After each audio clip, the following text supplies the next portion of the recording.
안녕하세요. 호기심 약사입니다. 예전에 제가 만성변비에 대해서 영상을 올린 적이 있는데요.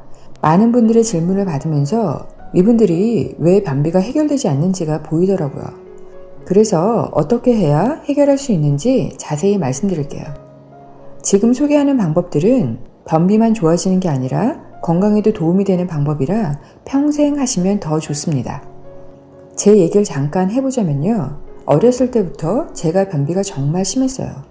기본이 일주일이고 20일 이상 화장실을 못 간 적도 있고요. 좋다는 온갖 방법을 다 동원해도 처음에만 조금 효과 있고 며칠 하다 보면 제자리를 반복하기 일쑤였죠. 20년 전에 병원에 가서 30만 원 이상 주고 숙변 제거를 한 적도 있었고 차전자피, 쾌변 요구르트, 푸른 주스, 고용량 유산균 요법을 해도 별 도움이 되지 않았습니다. 제가 어느 정도로 변비가 심했냐면요.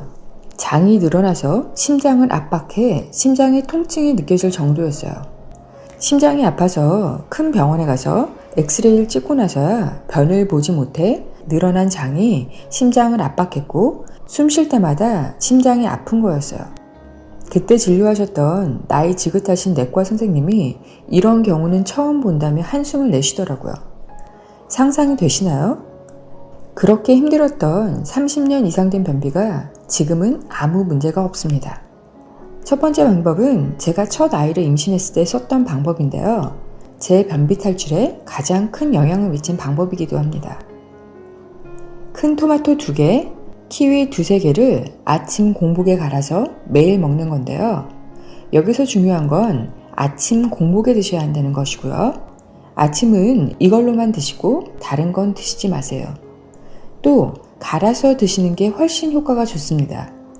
키위만 씹어 드셔도 좋아지는 분들이 계시지만 그렇지 않은 분들도 많고요. 그냥 베어 먹었을 때와 갈아 먹었을 때의 차이는 분명히 있습니다. 얼마나 먹어야 되냐고 질문이 많았는데 이건 약이 아니기 때문에 몇 번 먹었다고 변비가 완전히 해결되는 건 아니에요. 그냥 꾸준히 최소 6개월 이상 매일 드셔야 합니다. 위장이 안 좋으신 분들은 이걸 드시고 속이 쓰리신 분들도 있어요.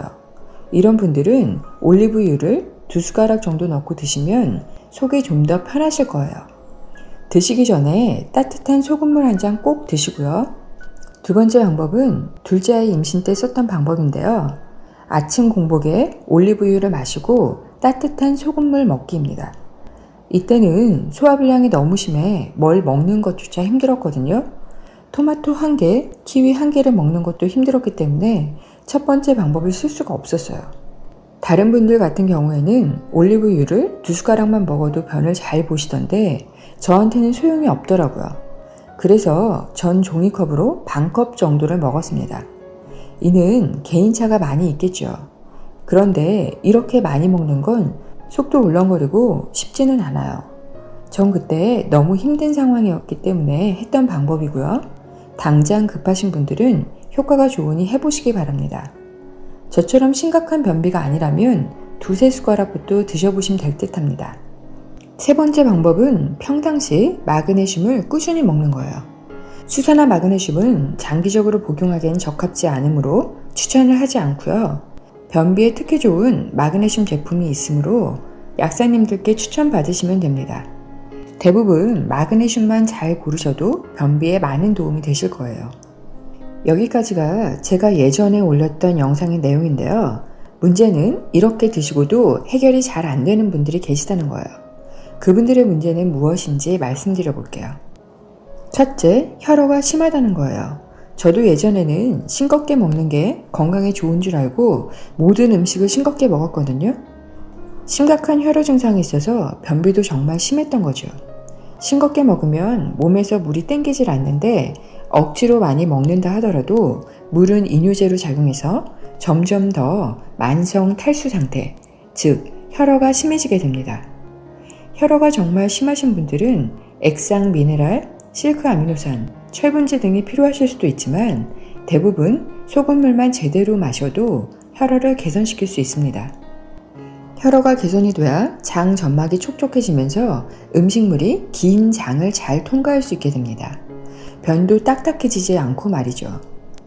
지금까지 싱겁게 드셨다면 조금 짜게 드시고 아침 공복에는 반드시 따뜻한 소금물을 드셔야 합니다.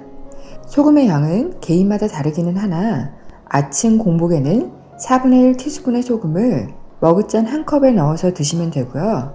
30분에서 1시간 정도 있다가 이렇게 한 컵을 더 드시면 좋습니다. 아침에만 드시는 게 아니라 하루 3-4번 정도 꾸준히 드시는 게 좋아요. 개인에 따라 소금의 필요량은 다르기 때문에 정해져 있는 건 아니고요. 물을 자주 드시거나 야채를 많이 드시는 편이시라면 소금은 더 필요할 거고요. 평상시 음식을 짜게 드신다면 소금의 양은 줄여야겠죠. 소변색과 소변 부는 빈도, 소변량을 파악해서 소금의 양을 정하셔야 합니다. 2리터 정도의 충분한 물을 드셔야 하는데 소변을 자주 보신다면 소금이 더 필요한 거고요. 물도 넉넉히 먹고 소금도 챙겨 먹지만 입이 마르고 소변 보는 빈도도 적다면 소금을 줄이셔야 합니다. 본인 스스로 몸을 관찰해서 소금의 적정량을 드시는 게 중요합니다. 둘째, 담즙 분비가 잘 되는지 체크해 보셔야 합니다. 담즙 분비가 안 되면 소화가 잘 안 되고 지방간이 생기기도 하며 간에 열이 넘치기 쉬워요. 간에 열이 넘치면 혈어가 심해서 담즙이 더 말라버리는 악순환이 반복됩니다. 혈어와 담즙 분비와 간열은 뗄래야 뗄 수 없는 밀접한 관계가 있어요. 담즙이 분비가 잘 되려면 간열도 잡아줘야 하고 혈어도 해결해야 합니다. 그런데 담즙 분비가 장과 무슨 관계가 있는지 궁금하시죠? 담즙산은 장 점막 형성에 관련된 MUC2의 유전자 발현을 촉진시켜 장 점막을 촉촉하고 미끌거리게 유지시켜주는 역할을 합니다. 장 점막이 말라붙어 건조하면 구불구불한 긴 장을 쉽게 빠져나가기 힘듭니다. 미끌미끌 촉촉해야 음식물도 잘 통과하고 변도 쉽게 빠져나갈 수 있어요. 우리가 워터파크에서 워터슬라이드를 탈 때 물을 뿌려주잖아요. 이 물이 없다면 잘 미끄러지지도 않고 마찰열도 많이 발생하게 되죠. 우리 장도 마찬가지입니다. 장 점막이 촉촉하고 탄탄해야 변도 잘 미끄러져 내려오게 되고요. 장 점막이 건조하면 변이 이동하기 힘들고 이동하는 과정 중에도 열이 발생해 변도 점점 딱딱해져요. 딱딱해진 변은 나오는 과정에서 장 점막을 다시 손상시키게 됩니다. 그래서 변비가 있는 분들은 장누수가 잘 생깁니다. 장누수가 많은 질환을 일으키는데 변비를 해결해야 장누수도 좋아집니다. 밭이 좋아야 유익균도 잘 증식할 수 있는데 밭을 윤택하게 하는 비료 역할을 담즙산이 하는 거죠. 담즙 분비가 잘 되려면 혈을 보충하고 이담제를 드시면 도움이 됩니다. 유해균과 곰팡이균이 너무 많다면 변비 개선이 어렵습니다. 유해균과 곰팡이균은 밀가루, 설탕, 단 것들을 자주 드시거나 항생제, 스테로이드 남용으로 과하게 증식되는데요. 항생제나 스테로이드를 자주 복용하셨다면 유해균과 곰팡이균이 과하 증식되어 있어서 장내 환경을 변화시키기 정말 힘들어요. 장에 나쁜 이런 음식들을 줄이시고 앞에서 말한 방법으로도 개선이 되지 않는 변비라면 유해균과 곰팡이균을 반드시 제거해야 합니다. 기능의학 병원에서는 유해균과 곰팡이균을 없애기 위해 안타깝게도 항생제와 항진균제를 대부분 사용하시더라고요. 그런데 이렇게 하면 유익균도 죽고 장 점막도 다 망가집니다. 병원에서는 일단 독한 약을 써서라도 다 없앤 다음에 유익균을 고용량 써서 장이 복구되기를 기다리는 건데요. 장 점막은 손상되면 그렇게 쉽게 복구되지 않기 때문에 복구 기간이 더 오래 걸립니다. 전혀 권하고 싶지 않은 방법이고요. 약국에서는 장 점막을 손상시키지 않고 몸에 부작용이 없는 한방 증류차나 식물 추출물을 주로 사용하는데요.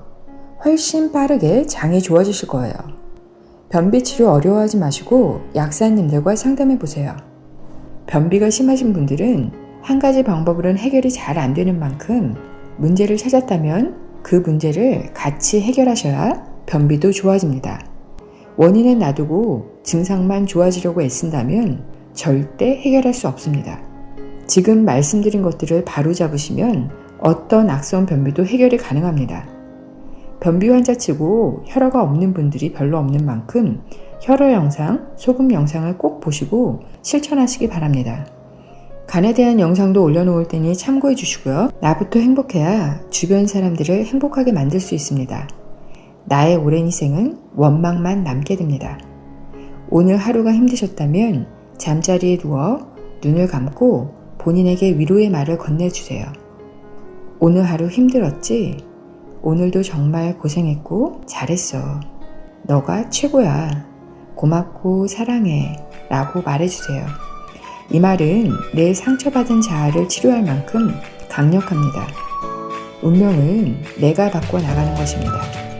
행복한 운명은 행복한 나 자신으로부터 시작됩니다. 오늘 하루도 행복하세요. 항상 감사합니다.